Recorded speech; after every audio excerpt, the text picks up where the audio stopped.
Okay, so I'm feeling kind of anxious and stressed out.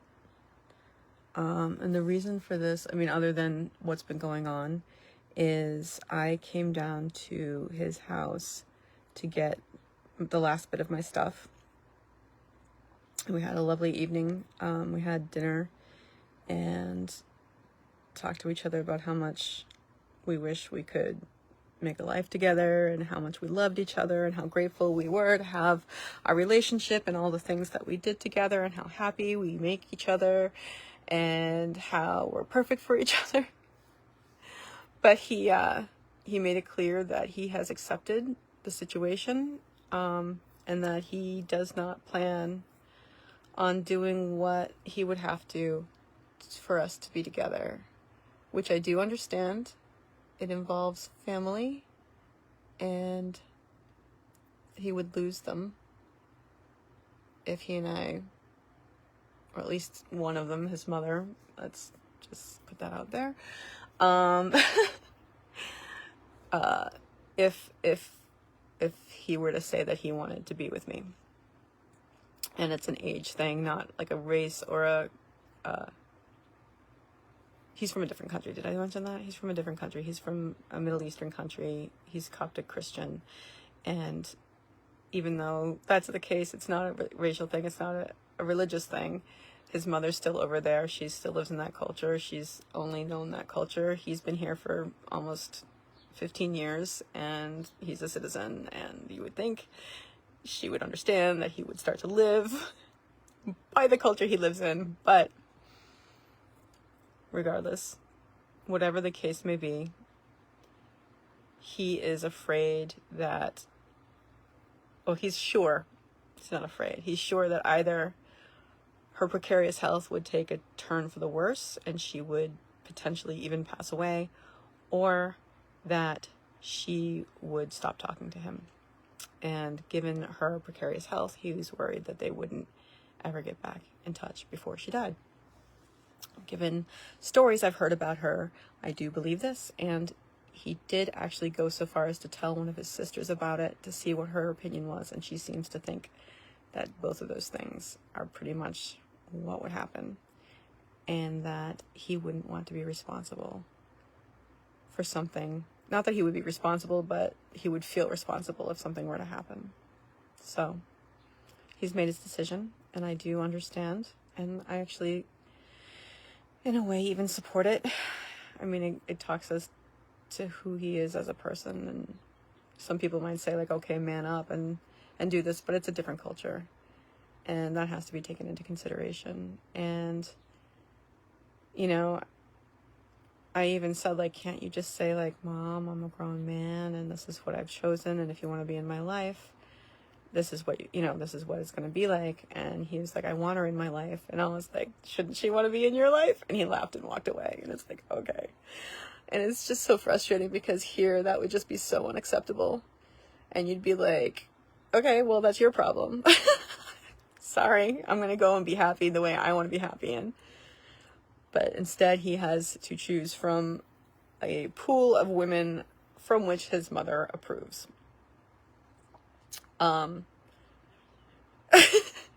Which is an incredibly frustrating thing and something I've had to deal with for a long time. But we always kind of hoped that something would happen, something would come up. But things have come to the point where that's not what's happening. And so he's accepted it, and I have to accept it, even though that's going to be hard. The point, though, is that last night while I was here getting the last of my stuff, a certain incident occurred that is a big one and involves my car not being available anymore for the time being. So I'm stuck at his house. He's gonna drive me home after work. And I have to say, like, from last night when this incident occurred, I was so stressed out, and I am so glad that if this had to happen, that he was here, because I would have been freaking out and not know what to do. But as always, he knows exactly how to calm me down, and, you know, helped out with the situation, which is so ironic because the real start of our relationship started with a car incident as well, and me not having a car. And that's how our relationship started, because he was driving me to work. And it's just ironic, or full circle. I don't know what it is. Anyway, with the car being gone, I was really close to losing it, and he knew how to calm me down, so I calmed down. And this is what I really want to talk about, which is like, I had this feeling of like obviously high tension between the fact that this is the last night we're gonna see each other, and then my car is now gone. I was having a very high level of anxiety, and I was having trouble keeping it under control. And he said to me, like, look, don't focus on what just happened, focus on the solutions. What are you gonna do to solve this problem? And, you know, we went through the list of what I'm gonna do, and I've started it already today. And the thing is, like, I was having, like, I could feel like a panic attack coming on, like my breathing would get heavier, and it's just like, no. And I just became very aware of it. I watched it as it happened. I observed it, and I could feel like every time I started breathing heavier, I slowed my breathing down really slow. Actually, there's this breathing technique that a friend of mine taught me, that's like, you inhale for 4 seconds, and then you hold it for 4 seconds, and then you exhale for 4 seconds, and then you hold it for 4 seconds, and you keep doing that. And that was being very helpful. I think breathing slowly and paying attention to it, no matter what, is going to help. And it was really hard. It was really hard for the first several hours, because I was trying to sleep. And of course, I was not doing a good job. And every once in a while, especially as I drifted off to sleep, my mind got more, you know, like I had less control over it. And it started going back to the car thing and to the relationship thing. And I would start breathing heavier. And I was like, okay. And it honestly felt like I was not gonna be able to keep it up, keep calm, because it was happening. So like it was constant. Like I had to keep doing it over and over again. Like every time I calmed myself down, all of a sudden I was breathing heavily again, and my heart was beating. And right now I'm having a feeling of pressure in my throat and up here, because I want to cry. But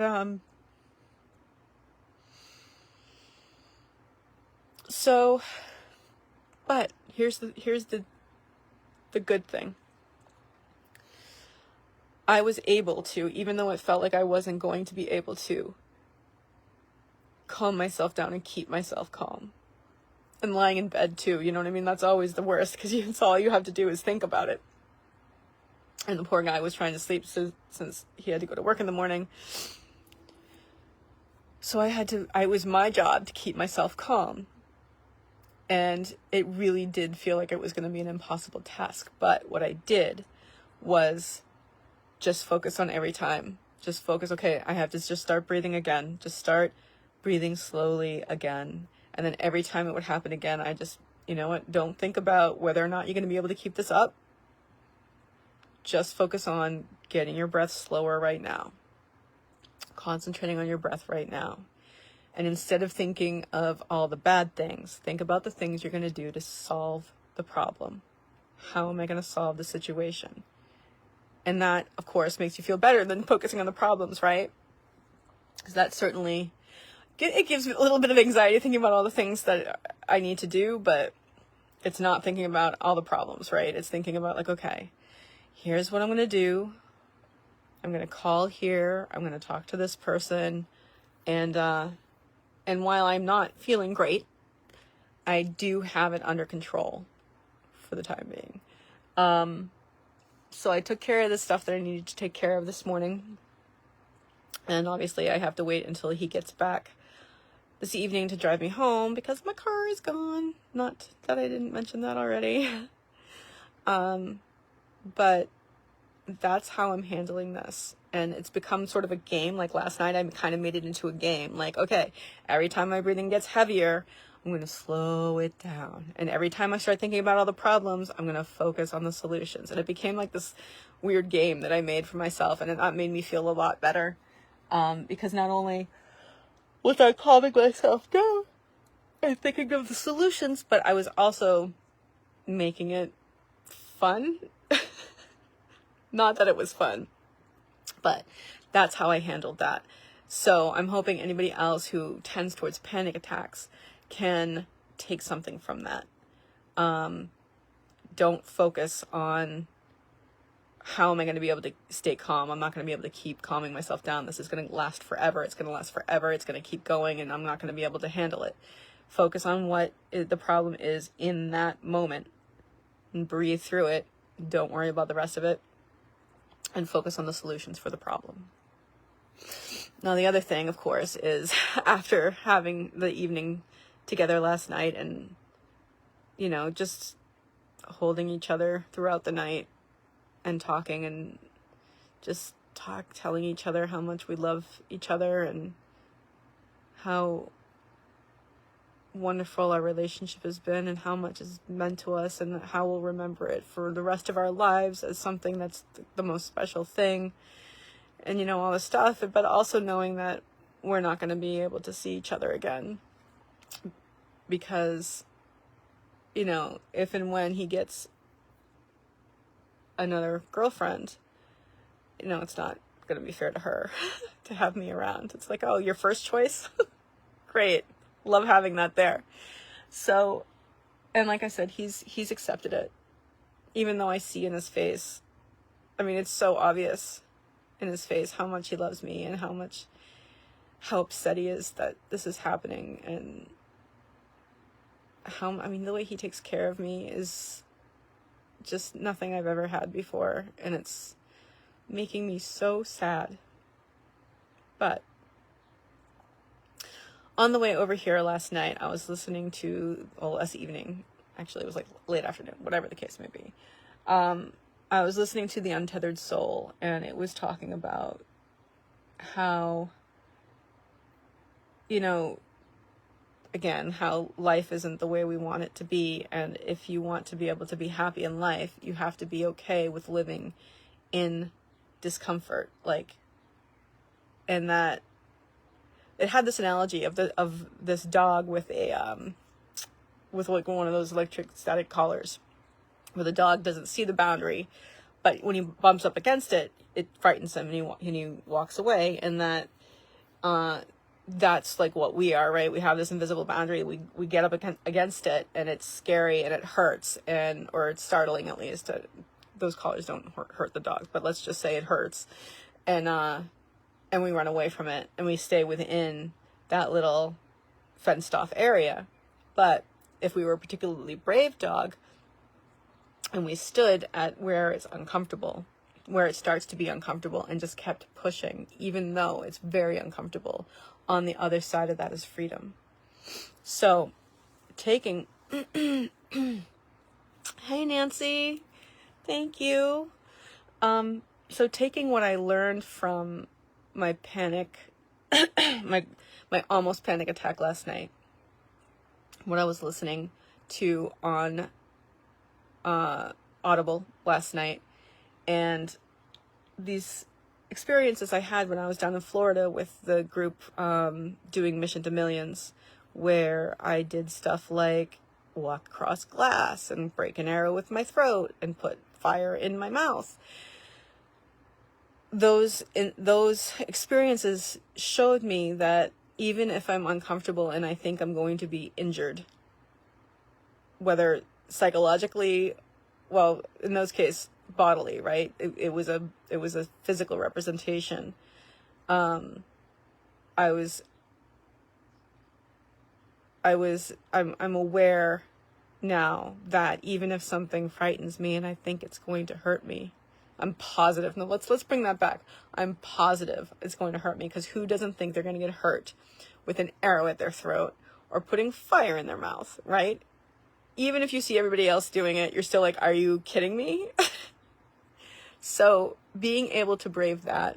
And then the following day we were at Universal and like being terrified of one of the rides, and then realizing like I have no choice. I just have to go with it. So I might as well enjoy it. Didn't kill me. I had a good time. I'm trying to take from those experiences for the pain I'm having with the end of this relationship. It's tough though, because my mind still, given that we have this history, this long history of breaking up and getting back together, and breaking up and getting back together, and breaking up and getting back together, and saying like, okay, we're done, and then being like, no, you know what I mean? Like, given the fact that in the past he's always listened to me, even if, you know, he argues at first. Like, for instance, I was telling him he should invest in real estate, you know, multifamily, and he's like, no, that's your thing, why should I want to do that, and blah, blah, blah. He heard me talk about it, and I left it alone, and he came to the conclusion that he should invest in real estate, so now he's looking for a multifamily, you know. And the same thing with, like, starting a business. I was like, you should start a business. He's like, no, I'm just going to work for a paycheck, and I was like, you know, and I explained to him all the reasons that was kind of silly, and that he should start a bookkeeping business, and he's like, no. Then he decides he's going to start looking into getting a business, and he wanted to go to a liquor store at first, but he realized that that's not profitable. So he looked up what the most profitable businesses you can start are, and guess what number 3 is? Bookkeeping. So he's going to start a bookkeeping business. So these are the things, like, and it's just like we have so many examples throughout our relationship where I say something, he disagrees at first, but then he takes it on board later.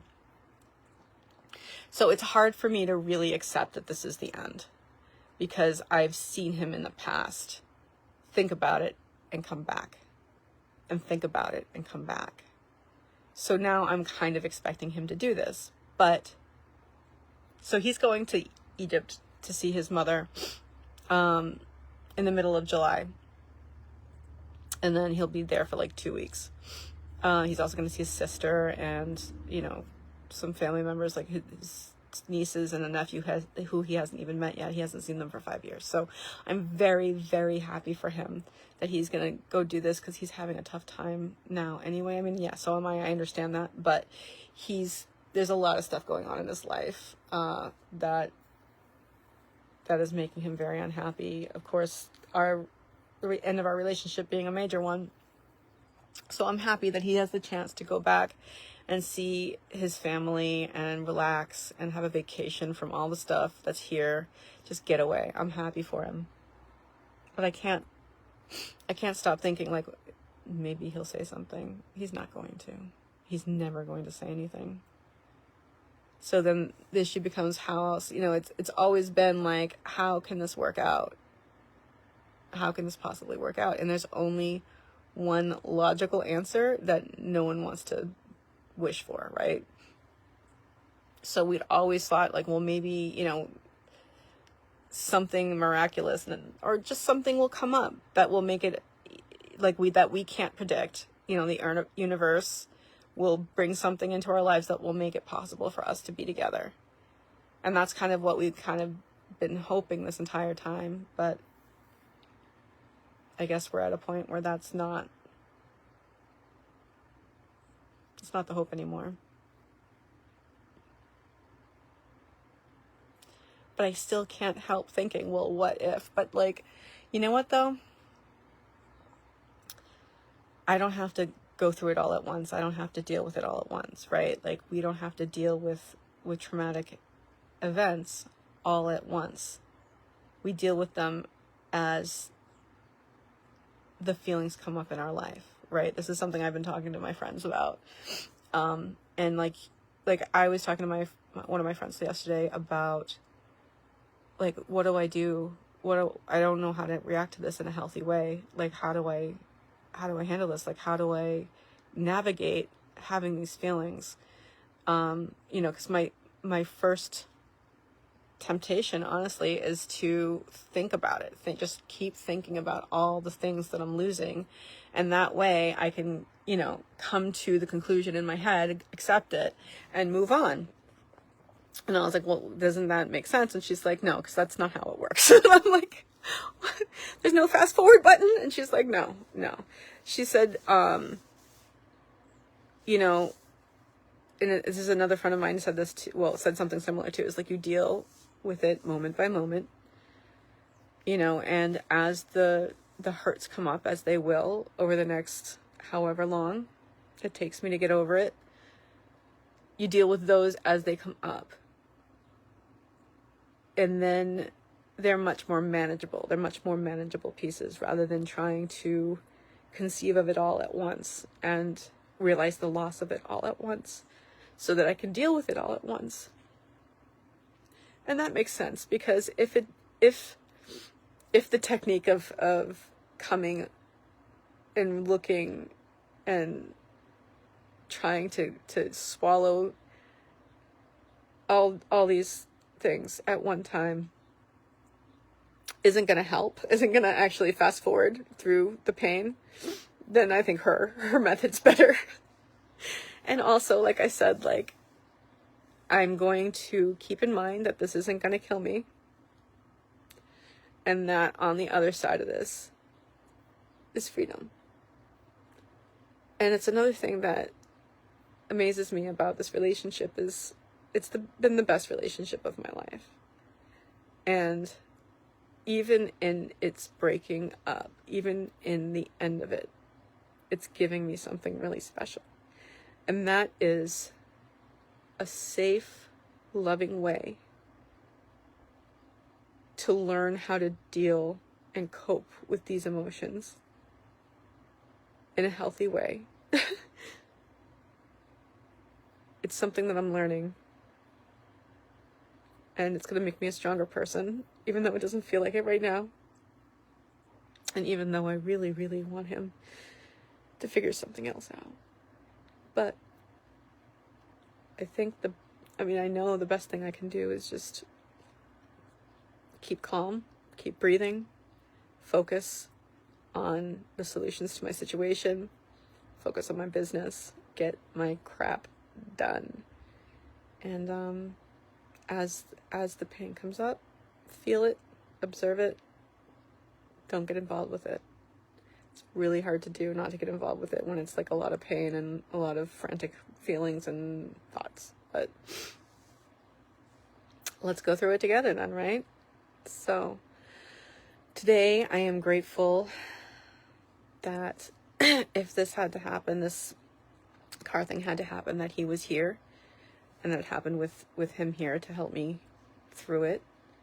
I am grateful for the love and support and amazing times and the impact he's had on my life, and the things that he has taught me. He's taught me that I was worth loving.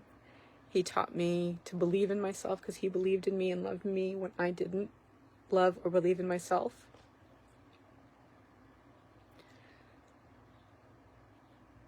He's been there for me in so many ways.